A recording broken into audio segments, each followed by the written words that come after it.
नमस्कार, स्वागत है आप सबका स्नूप बॉक्स में। आरक्षण हमारे देश के कुछ सबसे विवादित मुद्दों में से एक रहा है।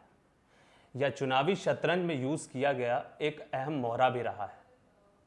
अलग अलग राज्य सरकारों ने अलग अलग समय पर इससे जुड़ी कई मांगें की हैं, फिर चाहे वो गुजरात में पटेलों की मांग हो या हरियाणा में जाटों की। इस कोरोना के प्रकोप के चलते भी सुप्रीम कोर्ट ने मराठा आरक्षण पर अपना फैसला करने की तैयारी कर ली है।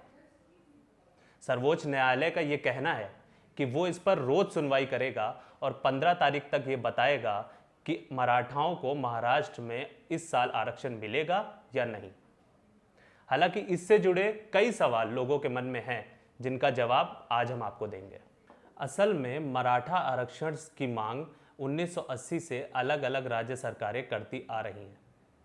यह हर बार पार्टियों के चुनावी मुद्दों में रहा है।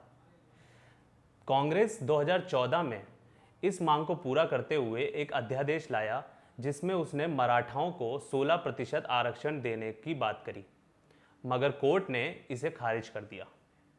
अब 2018 में लोगों के भारी विरोध के चलते राज्य सरकार ने एक बार फिर से मराठाओं को सामाजिक और आर्थिक पिछड़ा हुआ बताते हुए 16% आरक्षण देने का फैसला किया।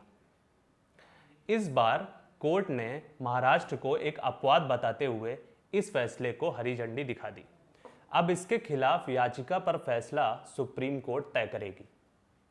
ये तो हुई बात मराठाओं को आरक्षण देने की। अब हम आपको बताते हैं कि आरक्षण पर हमारा संविधान क्या कहता है। संविधान के आर्टिकल 14 और 15 में बराबरी को एक मौलिक अधिकार की श्रेणी में रखा गया। इसका ये मतलब है कि देश में सभी को कानूनी तौर पर बराबर माना जाएगा।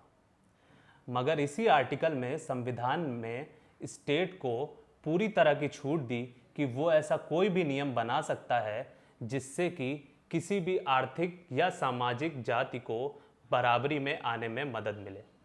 इसके चलते भारत सरकार ने कई नियम बनाए जिससे अनुसूचित जातियों और जनजातियों को आरक्षण दिया गया।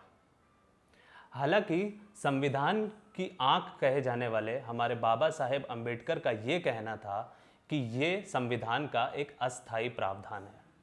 आरक्षण को एक तुक सही या गलत का प्रमाण पत्र देना सही नहीं है, मगर राजनीति के चलते इसमें कई दलीलें दी जाती हैं।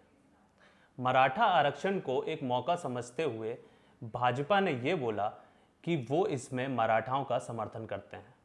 इसके बाद राज्य में करीब 62% सीट्स आरक्षण की दरों में आ जाएंगी।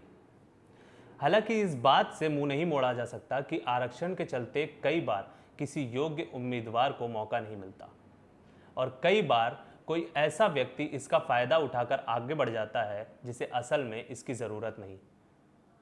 लेकिन क्या राजनीति के चुंगल से निकलकर इस पर अनुशासन से अमल करना मुमकिन है? अभी के लिए मराठा आरक्षण का भविष्य सुप्रीम कोर्ट तय करेगा। मैं हूं हितेश और आप देख रहे हैं स्नूप बॉक्स।